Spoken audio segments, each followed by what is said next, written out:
Hello, and welcome to this eSchool News webinar on creating personalized learning environments. My name is Dennis Pierce, and I'll be moderating today's event. I'm the former editor of eSchool News, now a freelance education writer and consultant, and I'm thrilled to have you join us for what should be a very insightful session.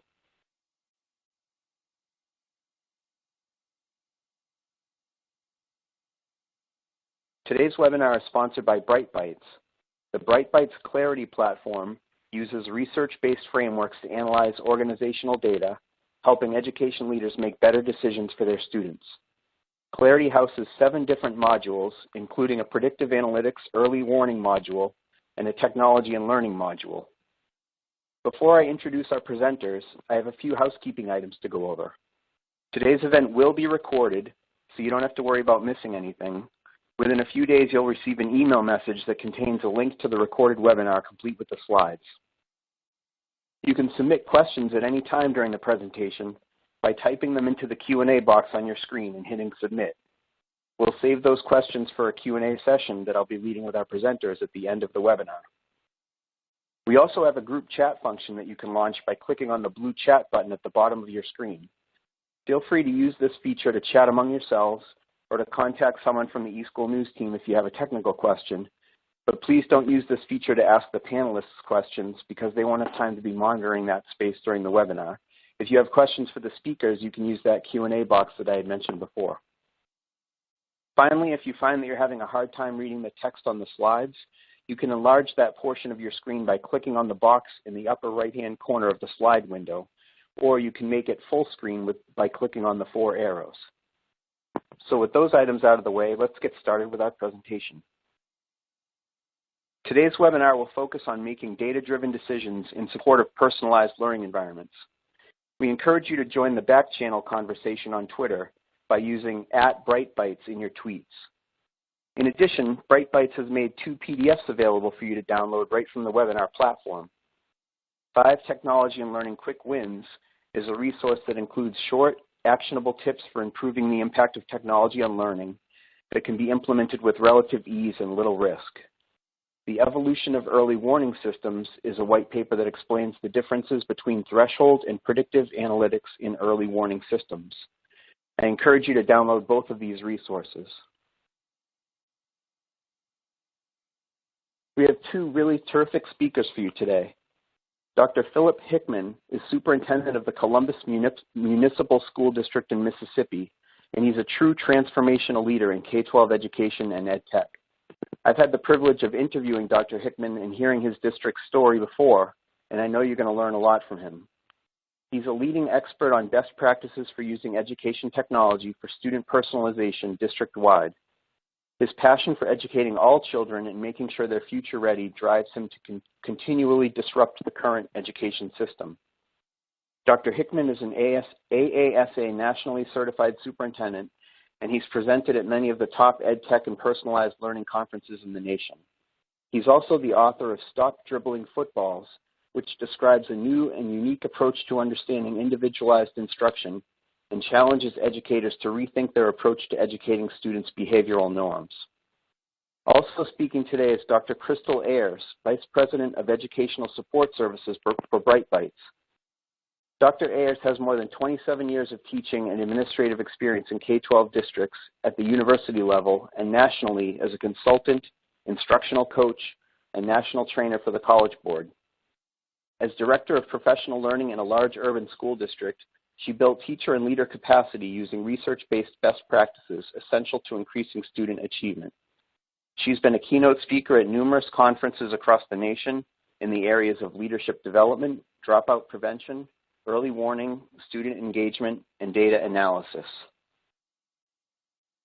So without further ado, Dr. Ayers, I'll pass it off to you, and you can set the stage for Dr. Hickman's story about he has used data to transform learning and improve graduation rates in his district. Great. Thank you so much. I'm really happy to be able to share with you today. So to quickly kick things off and frame our conversation, let's reflect on the fact that big data has become somewhat of a buzzword over the last few years, and this is largely in part to the fact that more than 90% of the world's data has been created in the last 3 years. At Bright Bites, we recognize that data is central to every conversation, and we acknowledge that most school districts are sitting on as much data as a Fortune 500 organization, which is a lot to manage and make sense of. However, the tools that we usually see as available are depicted in this screenshot, which are kind of clunky and cumbersome. And data, if we want to truly mobilize it, it needs to be easily understood. The existing tools in the market today have become part of the problem instead of part of the solution, and they've dehumanized data instead of help visualize information. Successful education organizations derive actionable information from their data. The right data analysis changes the way educators think about everything. It gives educators the ability to inform programs, follow data trends, identify gaps and strengths, target the right professional development, improve systems, drive change, predict behaviors, measure progress, and gain insights, all to which leads to increasing student achievement. We want to help move out of spreadsheets and into something more visual and easily understood, which includes dashboards, infographics, and graphic reports. We believe strongly that when data is organized around research and presented in a structured way, it's easier to understand and retain. So we want to organize data in logical and research-driven ways, which is key to our approach. Organizations need to move from laborious to quick and easy data collection. Data almost always sits in multiple places, which makes collection and access difficult, so we aim to streamline that process. We want to remove the difficulty to share out and communicate the data and information, and we do this by moving from results that are challenging to communicate to information that's easily shared and understood by multiple groups. Lastly, we really want to provide insight to the leading indicators rather than waiting until it's too late, and we're reviewing lagging indicators, basically moving from summative data to formative information. Today we're going to learn about the Columbus Municipal School District's process of using data to drive decisions and student outcomes. So at this point, I'd like to pass the presentation now to Dr. Hickman, who's the superintendent of Columbus Municipal School District in Mississippi, where they are exemplifying this practice of using data to make decisions that drive student outcomes.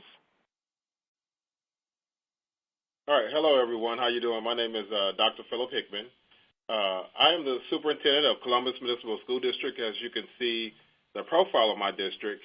It was a little bit different from the district that I came from. I was the assistant superintendent in Houston Independent School District, where we had 300 schools, 210,000 students, and we were kind of leading the way as far as innovation. And so when I stepped into Columbus, obviously it was a smaller, intimate district with about 4,500 students. It was skewed on the end that we had 85% students that qualify for free and reduced. Actually, we're 100% free and reduced lunch, 98% minority, and we have a real high mobility rate. Now, when I walked into the district, I describe it, and not in a negative or insult way, but it was like being in a twilight zone. And so if you can actually see those pictures, the one to the far right, I asked my principals, and I just happened to, well, of course I have my phone with me, but I asked them, I said, take me to your most, the most building that has the most technology. And when they did, I walked into a few classrooms that only had, what you see in that picture are 3 gateway computers. And by the way, those computers were discontinued in 2005. I mean, they're the ones with the big monitors. And on top of that, as you can see, one of them had an out of order sign on them. So out of the 3, only 2 worked, and then they only had 1 CPU. So they were actually, where I grew up, people used to, or they would call it stealing cable, when you had 1 cable in one room and you put it in a bunch of different rooms. But the same thing they were doing. So imagine those green screen monitors were very small and very slow. All the way to the left, as you see, they were sitting in desks that were issued to their parents' parents. Some people, we even joke in this school district that some of the grandkids or great-grandkids are still having gum stuck to them that their grandparents put under the chair. And so imagine in the middle where we really transformed our district both from a technology standpoint and from a structure standpoint. And basically what we were saying was someone had to really advocate for kids. We had been a D-rated district for 10 years prior to me coming, and the context of learning just from textbooks were very detrimental to our kids. And so one of the things that we had to look at, we wanted to make sure that we couldn't make the decision to talk about just reform efforts. I've been in environments where we say we're going to do something and we talk about integrating technology, and 5 and 6 years later, we're still having the same conversation. And I thought it was inappropriate. My philosophy is that a child should have only one time at third grade, hopefully, and we owe it to that child to get it right. And so we looked at basically a total transformation. I didn't want to decide, well, this third grade class, we want to pilot in this third grade class, and let's pilot in this fifth grade class or this ninth grade class, and leave other students who are being exposed to very low quality education as guinea pigs. And we didn't want to do that. And so we took on the philosophy that, in light speed, that we need to really transform our district.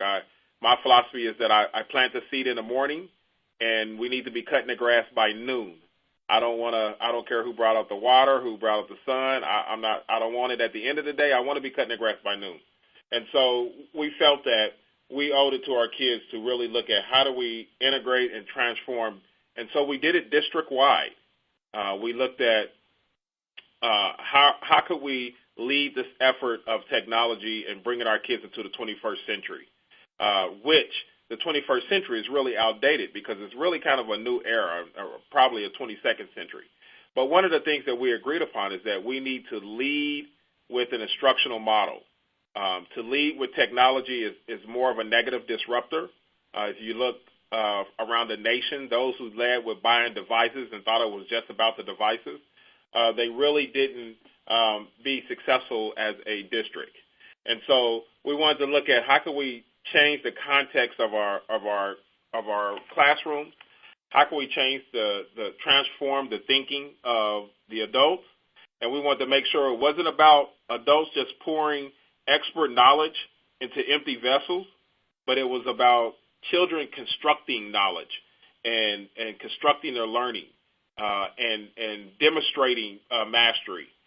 We wanted to make sure it wasn't about, as you see in the picture, where we just have the devices there and we're still lecturing kids to death, and those devices are being used just to occupy time. We want to make sure that it's a situation to the left where we have our infrastructure is transformed to where our students are utilizing the 4 C's and collaborating and communicating and using critical thinking. We want to make sure that we develop a personalized learning environment. And one of the things that we had to agree on is that we need to quit trying to standardize the unstandardizable. We need to understand that humans or our children, our students within our classroom cannot be standardized. Everyone is different. And so how can we reach the unique needs? One of the problems or questions that we asked, and technology was one of the only ways to solve it through differentiation and those kind of things, is who said that it takes, say, for instance, if you have a reading class and 90 minutes a day of reading, who says it takes 90 minutes a day for a youngster to learn how to read? What happens if it takes 93 minutes a day? So do we just cut that student off and we move on and those students fall through the cracks? Or what if it takes 10 minutes a day and do we bore that student the rest of that day? So we have to look at how can we differentiate, how can we have real-time feedback, how can we really drive our instructional decisions and personalized learning for our students.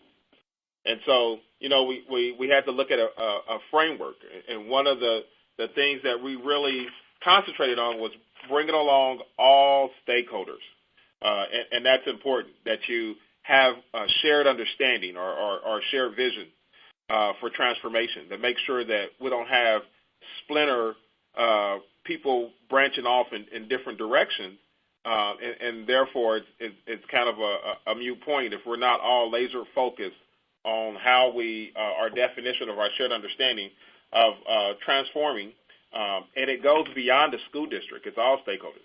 one of the things that we had to do was we had to not only provide a lot of training for our teachers and our staff, but we did the same thing. We went to community centers, we went to Rotary clubs and those kind of things. But what we found out was in our plight to train everyone that there's a new generation. It's called the working poor. And so people work 18, 19 hours a week just to maintain poverty. And what that means is those individuals, they're trying to do the right thing, whether it's a dual-parent household or a single-parent household. It's still the same thing that's going around America, is that new generation called the working poor. And so we have to recognize and acknowledge the fact that they're not home all the time, and not because they're being neglectful, but because they're trying to provide a lifestyle for their family. And with that in mind, we had to develop support structures in place. We had to educate those individuals as well. And so what we did was we trained parents to go out and work with those parents in those odd hours that they got home, or work with those parents in the neighborhood and go to those parents' homes and really train them and inform them of how to utilize technology in a different way, and that their child has to be a global learner. I mean, there was a lot of misconceptions that they kept saying, why are you saying our kids have to be global ready? Like they're just competing against the kids in a neighboring county. And I had to show them, wait a minute now, jobs for the future and jobs now, our kids are competing, and we ourselves as adults are competing against a global society. So that was an eye-opener for our community. And we had to look at how were we going to embrace the new instructional model. Again, that's what we led with, because in a lot of my talks, and people like Bill Gates and those kind of things, and one of the agreed upon is that technology hasn't been scalable to impact education from a large standpoint, from the big picture of education. And one of the reasons is because we always try to use new technology on an old instructional model. And that is not what it was designed for. So we wanted to make sure that we really transform our classroom with a new instructional model, and that we did. One that was, focused on technology, focused on a sequence of entry points. And so it wasn't just every day you had to start class off in whole group, that you may start in centers, or you may start in an I can or we can. And we wanted to make sure that it was focused around mastery. One of the things that we had to change our policies in our district to look at mastery.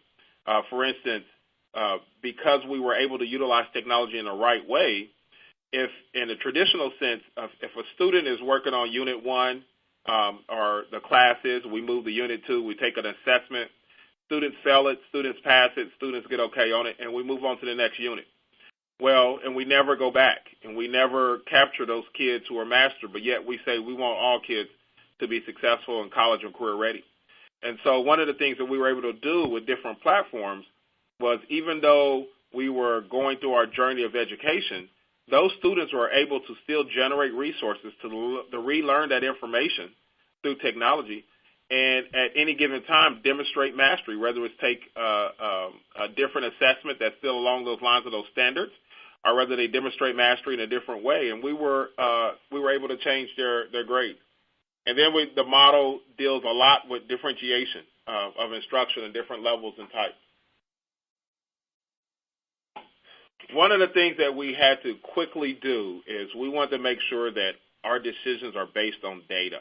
A lot of times in districts, people base it off anecdotal information or hunches or intuition, and it creates a lot of gaps. And so one of the things Bright Bites did for us was they gave us a clear landscape, a clear picture of where we need to be and all of our needs and our PD needs, which was very important, because we talk about personalized learning with children, and then we do professional development and we bore people to death, or we put people through environments where they have already had those skills, and we make them sit with other people that didn't have those skills. And so we were able to look at our PD needs, what do we need to transform our instruction, and then, which was very important, is access to infrastructure, especially in Mississippi where we were at.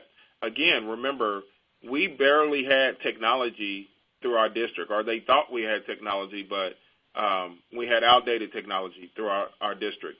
And we were quickly moving and turning to a one-to-one district. And so we had to determine, where could we go one-to-one at? Where could we go two-to-one?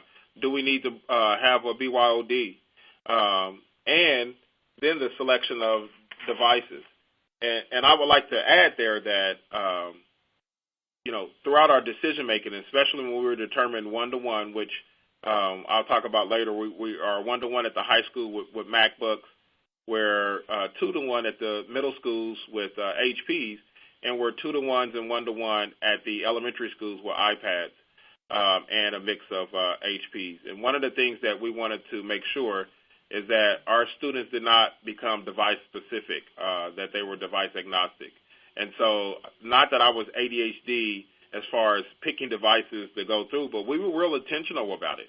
We were real intentional about making sure that our students know that it's not about the devices, that they can use any device, but it's about having access to that information and critically using that tool to think through that information. Those are things that Brightbyte allowed us to determine and that we're so grateful for. And then we looked at, because in the past we have that data, like she said, we believe that we were very data rich, but that doesn't mean anything if you don't know how to organize it and synthesize that data to be able to really make intentional decisions. And so, before we had to move from having a lot of different data points or having a lot of different multiple sources of data that we really couldn't derive and visualize the correct context from.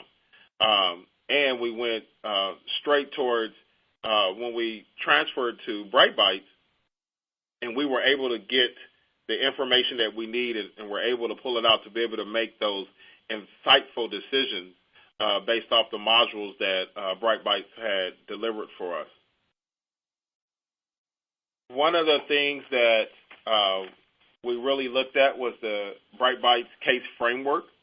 The reason why this was important is again, we talked about looking at the different environments from how do you, when you transform, you have to look at your classroom, the access, the skills, and the environment. The difference between Brightbyte's tools and other tools that deals with grabbing that information and surveys and those kind of things. One is a level of detail that's within each category. The other is that it actually explores how teachers and students use this information for learning. So in the classroom, it looks at how teachers and students use technology for learning, how teachers and students utilize 4 Cs and digital citizenships. And the reason why that was important is because we were in a community, one where we have to prepare our kids, our students for the future. And the important thing is that our students are going to have to really learn how to live in a digital ecosystem. And because of that, they have to understand citizenship, digital citizenship.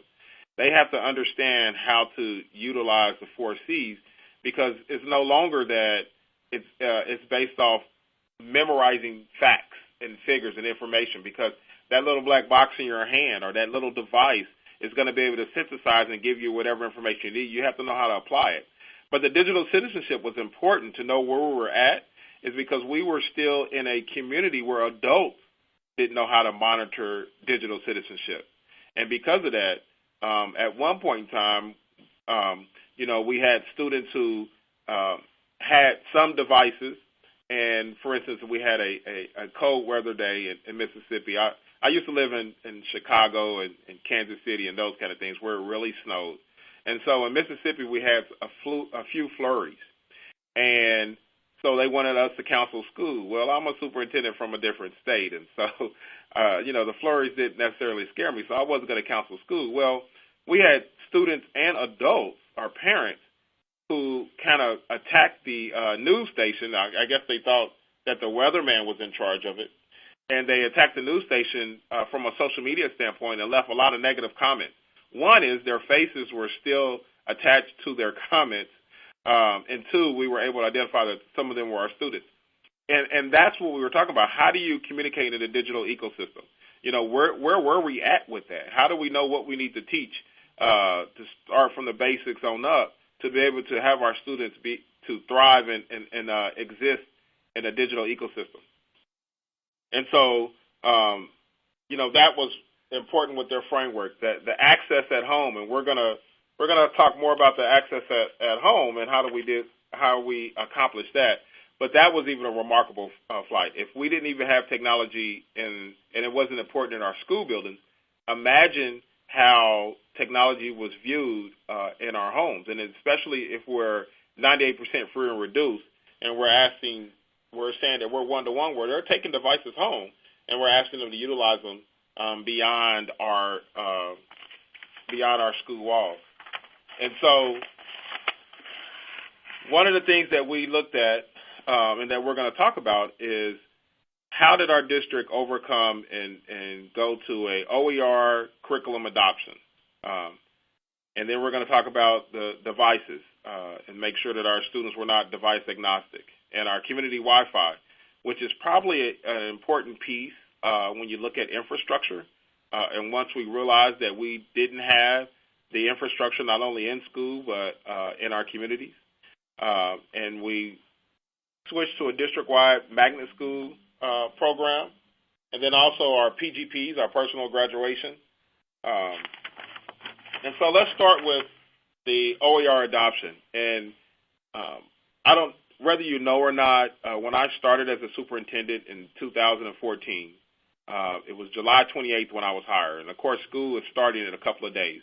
The superintendent before me had ordered millions of dollars worth of textbooks. Well, when I came here, the first board meeting, before the board meeting, we had looked at the textbooks that were already here. Some people had opened them and were eager to pass them out to students. The textbooks had nothing to do with our state standards. I was shocked. And they were just basically a little bit update of the textbooks that we already had. And so at the first board meeting, I made the announcement that we're going to return all the textbooks. And I also said, as a young superintendent, I said, I don't know if we're going to get our money back or not, but we cannot use these textbooks. We're going to return them. So imagine the uproar in the community where I had people marching. They were demanding that their children come home with a backpack full of books, until I showed them, again, where we had to do a lot of community meetings and a lot of forums and a lot of discussion, where I was able to educate them on that I can show them that information and more and bring it to life and personalize it through technology than I could that's limited within the textbook. And therefore, we went to an OER adoption, an open educational resources, where we started to derive and develop our own curriculum. I call it building a plane while flying, and our assessments too. And so we did kind of a backwards design model where we took our standards and we went backwards and started to develop our curriculum. And it was some trying times until we switched our professional development.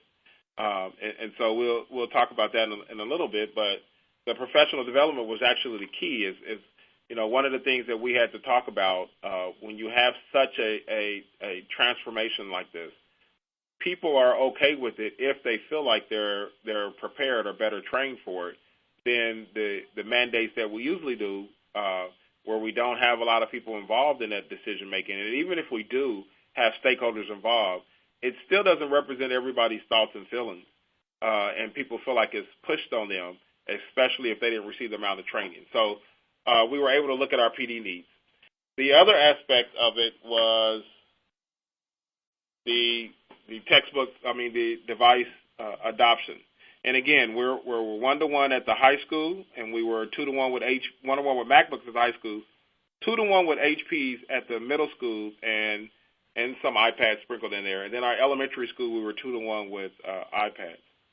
And that was based off the data that we received.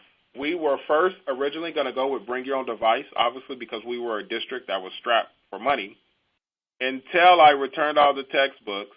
And by the way, when January hit, we were actually received all of our money back except $1,000, and there was some manipulables that our teacher wanted to keep. And so we were able to repurpose that money. We were able to repurpose that money for infrastructure. We were able to repurpose that money for our devices and professional development. software and those kind of things. But we started out with bring your own device, and one of the things that we quickly noticed is that, one, is that our children didn't have access to a lot of high-quality devices. What the saying was, oh, yeah, all these kids have cell phones, so they should be able to access information on a normal basis. Well, one of the things that we quickly found out was that our students did have cell phones. But unlike mine, where I have unlimited data, they didn't have unlimited data. And so they were very cautious about when to use and how to use their data.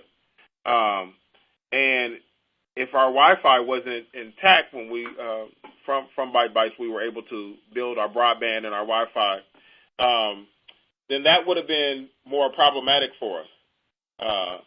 But we were able to make data-driven decisions, and it has worked out to where we're being recognized by even Apple as a Apple Distinguished School in Mississippi. And so that's one of the things that's a blessing. The other thing is we wanted to look at was our Wi-Fi network. And so we were able to build a strong, robust infrastructure within our school. But the accessibility is one of the things when they say technology is a great equalizer. But when you look at poverty areas, that the access is actually, a new form of civil rights, if you allow me to say that. One of the things that we did was we started out by putting Wi-Fi on the buses. And, man, let me tell you, we receive, you talk about cool points or being cool, a cool superintendent from students. Man, students will run up to me when I go visit the schools and buildings, and they were grateful when they had Wi-Fi on their buses. And it wasn't on every bus, so and we rotated it. So they knew once that access code was on that bus, we call it a mobile study lab, and hopefully they're doing a lot of learning.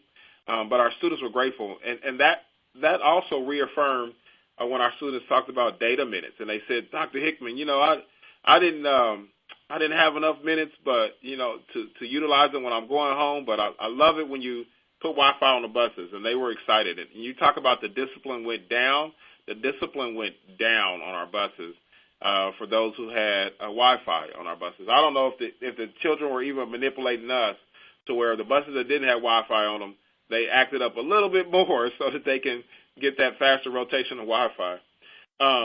And we would park those buses in the neighborhoods at night because the Wi-Fi is continuous. And our bus drivers were people from the community. And so they parked the buses there, and we were able to still light up their aspect of their neighborhoods with Wi-Fi. The other thing is that we received a router, and so we were able to route those schools who were by city parks.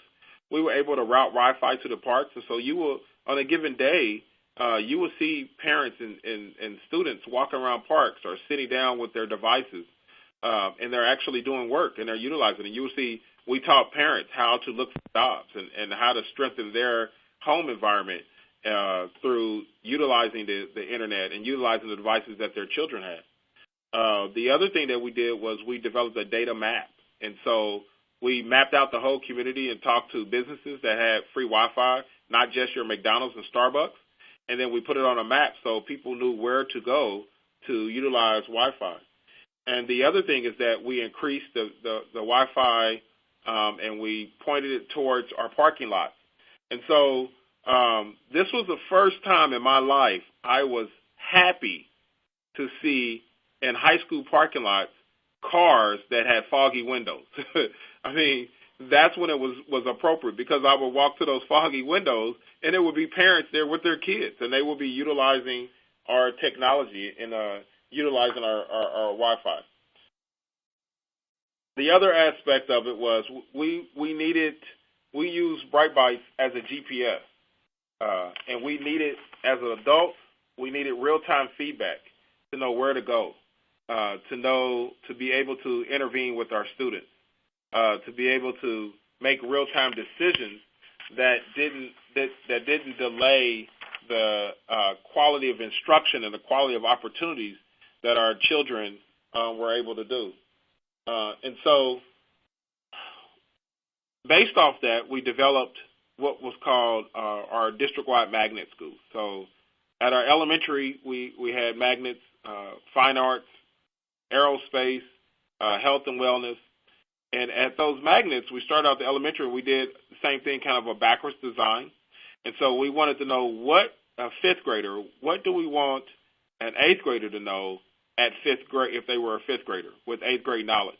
And so we had that content, and then we did a backwards design. So what does that look like at fourth grade? What do they need? What do they need at third grade? And say, all the way down to kindergarten. So, for instance, if you were in the health and science magnet at kindergarten, you may, and we're dealing with college and career readiness, you may learn about a nurse and a doctor, and you develop things like the heart, bone structure, those kind of things, and with clay replicas and 3D images on the computer and those kind of things. But by the time you get to fifth grade, you need to understand what a biotech was, and you need to have touch, whether virtually or in person, and had communications with a biotech or a bioengineer, and also the different level of university instructions or classes that's necessary and the degrees that's necessary to be successful in that area. And so that was one of the things that we wanted to look at, was providing a context for our students. One of the things that we quickly realized is that our students didn't have that prior knowledge, or they didn't have that strong context to be able to have access to things in the future. And if you really look at the research, it shows you that children who, by elementary, they already develop negative schemas about college or career readiness, and they already develop in their closed mindset about what they can do in the future. And an example of that is I remember talking to one of my students, a fifth grader, and he said, Dr. Hickman, you talk about being college or career readiness, but when I leave my house in the morning, my dad and uncle are on the couch watching TV or doing whatever they do. When I come home from school, they're on the couch watching TV or doing whatever they do. Why isn't that successful? And so, that's some of the things that our students are faced with, as opposed to building that content knowledge and that prior knowledge of college or career readiness, of giving them some background knowledge of a STEM-focused magnet. But the key thing was, at elementary school, the parents had chose the magnet. At the middle school is when children choose their magnet. And so they go through a class that's called Future Pathways. And that class is they actually experience all the different magnet themes and endorsements that are out there under a STEM focus. And then they're able to choose their pathway. And so based off that, it determines what electives and supportive classes that they have that support that pathway theme. And so then our children really have a laser focus on and have some prior knowledge and context that you can't take away from our students now. And so the other aspect is then they move on to high school, and they have different ways to earn credits and within that pathway, or they have kind of an opportunity also to have a distinguished pathway. Those pathways can lead to certifications. Those pathways can lead to what we call endorsements at the end of their diploma. And so we have 5 endorsements, STEM, and it's even broken down, obviously, into more areas, for instance, civil engineer, bioengineer, biomedical, and then you have business, you have arts and humanities, public service, and you have multidisciplinary. And the reason why we have that multidisciplinary is because we want to make sure if we have students that transfer to our district, that they still have an opportunity to obtain an endorsement within our system. One of the things that we thought was very important is that we develop a system to where our students, when they graduate, for instance, if they stayed in a pathway from kindergarten all the way up through high school, that will lead to them an endorsement in that area, and they will have more content knowledge as a high school student than a sophomore or junior in college in their content area. And that's what we were striving for. We wanted to make sure that, and what it was kind of replicated was some of the research that was done and it looked at people in their career field choices. And even I can use myself as an example. When you look at most people who are doctors or lawyers or engineers or educators, someone in their family, whether it was a parent or auntie or uncle, was that. And so for me, it was my mother. My mother was an educator. And so at the end of the day, when I went through college, and I played college football, but when I went through college, and I went through all the decisions that I was making, to be a physical therapist, to be a speech pathologist, to be a statistician, one of the things that I knew was education. I mean, I grew up in the classrooms. I grew up helping my mother decorate her room. I grew up, listening to conversations. And that's one of the things that I knew that I can do it, and that's one of the things that I leaned on and developed even more of a passion for as an adult. Don't get me wrong, I have 5 graduate degrees and a doctorate in different areas, but at the end of the day, education. So that's what we wanted to do for our students. We wanted to make sure at the end of the day, if our student went through an engineering pathway all the way through school, that they have a set of skills to fall back on that are second to none for most people.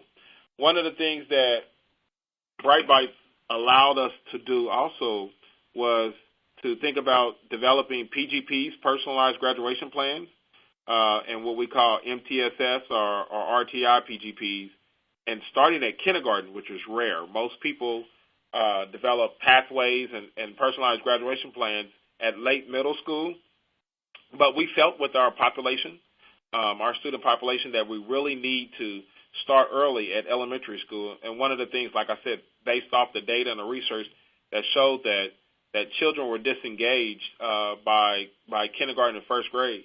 In fact, and later on we're going to talk about, we were even able to identify kindergarten dropouts, first grade dropouts, and really make meaningful interventions for those students. So our personalized graduation plans was one thing that allowed us to do that with that broader concept, and we were able to see if a child is on this pathway, and we really need to know, have some kind of guiding data to decide when that child is veering off course and what kind of alternative path that we can give that child through our personalized graduation plans. The other thing is that it allows students to have direction. And so you can come to our schools, and you can ask students as young as first and second and third grade, what do they need to do to be successful? Where do they want to go? And they can tell you. And they can also have the data based off their personalized graduation plan, real-time data that will allow them to tell you what was a good decision, what was not. But the MTSS PGPs, those are when our students started to become at risk, and it was giving us a red flag of which students were having issues and were struggling within the system that we created. And we were able to use Bright Bites to really guide us through that student journey. And so to me, it was allowed us to identify at-risk students early on and more accurately. And I've been in districts where we created our own early warning systems, even in Houston. I mean, I had direct reports that had direct reports that had direct reports. And we had departments that were computer science departments that developed platforms for us. And I haven't seen anything that was as personalized as Bright Bites that allows us to identify the students and connect with the students with the right type of support and still monitor their progress towards graduation. And so one of the things were it uses predictive analytics.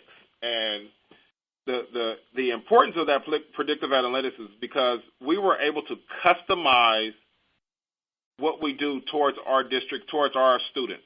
And so, again, for instance, when I was at different districts and we had our own, or if you look at the research out there, when it talks about early warning or kids at risk, one of the things that you can look at is that, they may say if you have a minority student that is, absent a lot, that is in special ed, this student is at risk of dropping out. Or you have a student with high mobility that are not passing their core subjects, those kind of things. But that really didn't grasp everyone.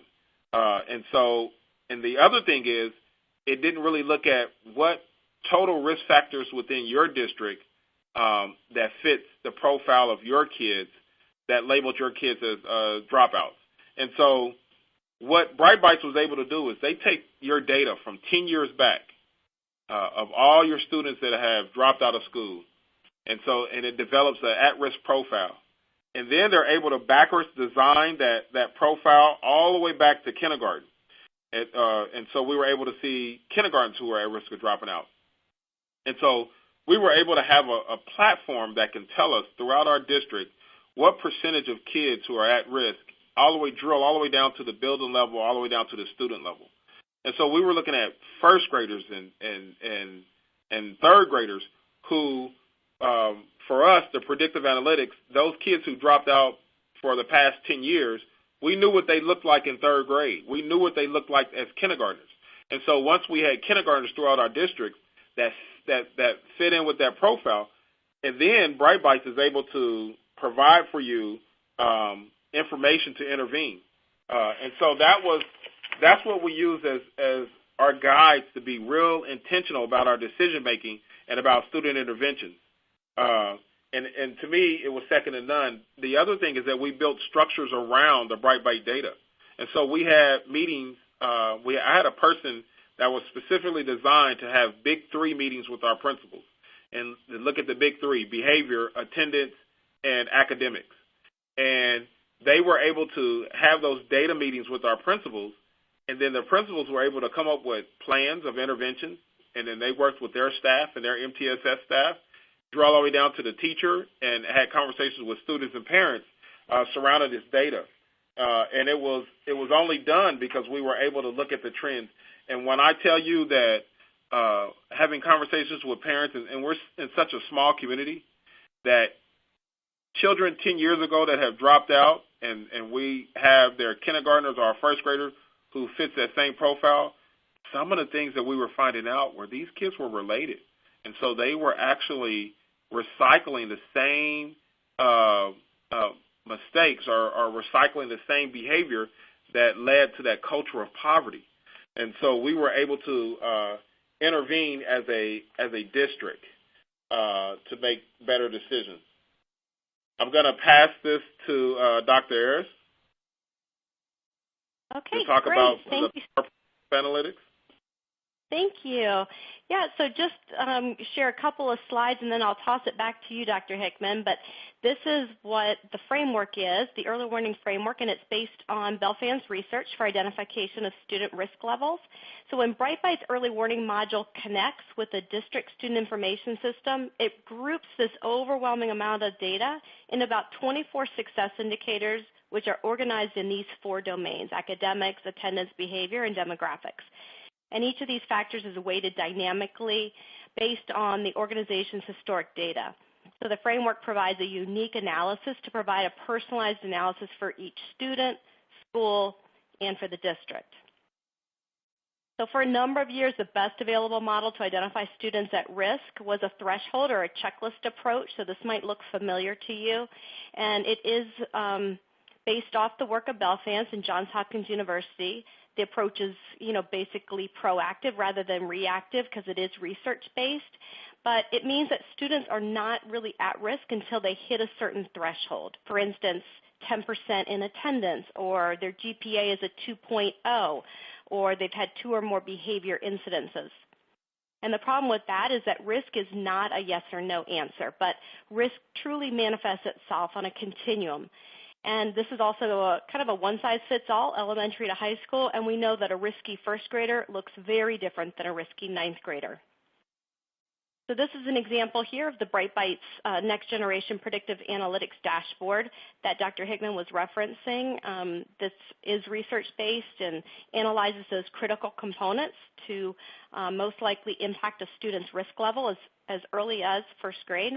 And these 3 risk levels are provided for each student. So you have an overall risk level, and that's the result of the 24 indicators simultaneously being analyzed. Second, you have domain risk level, the 3 big ones that Dr. Hickman referenced: academics, attendance, and behavior. And then down to the individual indicators underneath each one. So the level of granularity is important to educators in order to effectively target intervention and resources appropriately for each student. And the customized approach really takes into account the differences across districts and grade spans to communicate risk on this continuum. So educators can intervene early before students are showing these multiple signs of risk across multiple areas. So let's make this real. Let's talk about Jack. Jack's a current student, and of course we changed his name to protect his identity, but his profile is precisely the reason that predictive analytics is extremely important to use when identifying students. So if we take a look at his three main areas of academics, attendance, and behavior, you can see that you are, sorry, I was reading that. Push to audience. You can see that the side-by-side comparison will show that Jack would not have been identified in this checklist approach, and that within predictive analytics that he truly is moderate or high risk across those individual indicators, and then within the domain risk, he's high across all three of academics, attendance, and behavior. Overall, Jack is the exact profile of the student that predictive analytics is able to identify. The students that are falling through the cracks, that are not showing significant signs of risk in any one area, but are moderate risk in multiple areas. The data for the Diary of a Teenage Dropout contained in this figure here is based on the analysis of about 35,000 students and represents the profiles of students at each grade level who eventually dropped out in 10th grade in one of our statewide implementations. So just notice that figure clearly shows how patterns of disengagement from school begin early and increase in severity and breadth over time. The key to solving this problem is truly to have an early warning system that's sensitive enough to detect signs of risk when they first start manifesting themselves in more subtle ways. Using the data displayed in a figure like this, the Bright Bites early warning model would have identified students starting to show signs of risk as early as 3rd grade, whereas most early warning systems probably wouldn't have detected this until 6th grade or higher. I'm going to turn it back over to Dr. Hickman now so he can discuss the impact this data is having and the results they've seen in Columbus. Yes, and real quick, and I know our time is running out, but one of the things that we had to quickly come to agreement with is that education is a journey, and that journey is more about the student than anyone else. And one of the things that we wanted to make sure that we had was some sort of GPS or some sort of guiding system to be able to help that youngster on the right path. And so, for instance, if a student is driving down the road of education and they make a left when they were supposed to make a right, a lot of times, just like Dr. Ayers alluded to, is we don't catch that kid until they're miles down the wrong road. And so not only do we have to fix that and intervene and bring that student back to the right road in the right direction, but then there's a second set of catch-up growth that has to happen because that child now has to catch up twice because there are students that made the correct turn and they're miles down the right road. And then sometimes that path is not linear. It's an alternative path, just like in a GPS, that a student may have to take to still reach the same outcome, which is the outcome of or the alternative path is what we would call personalized learning. And so we were fortunate enough to have Bright Bites, and because it was that GPS for us. It was that red flag to be able to let students know when they're on the right path of education. The other thing is that the right path of developing adults. And so real quick, if I can talk about our professional development that led to our outcomes, what we did was the same backwards design. Once we saw our needs, a PD, we looked at what does that look like at the end of this year. And we did a backwards design. What does that look like 11 months from now, 10 months, 9, all the way down to 30 days. And so what we developed was 30-day non-negotiables. And then we took that 30-day non-negotiable, and what does that look like 4 weeks out, 3 weeks out, 2 weeks out. And so we did 1 week of side-by-side coaching, and then we did 1 week where there was no coach and people practiced what they did. Then we did the next week of side-by-side coaching because then people can come and say, hey, this worked, this didn't work, I'm having trouble with this, that, and the other.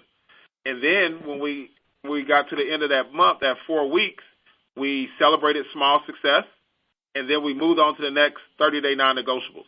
We started fine because we were flat. We had no one that had a familiarity with the instructional model and technology and those kind of things and differentiation. And so Then we started having high flyers, and it was important because we took those high flyers and we started to retrain them, kind of a train-the-trainer model. So they were the resident experts of those buildings.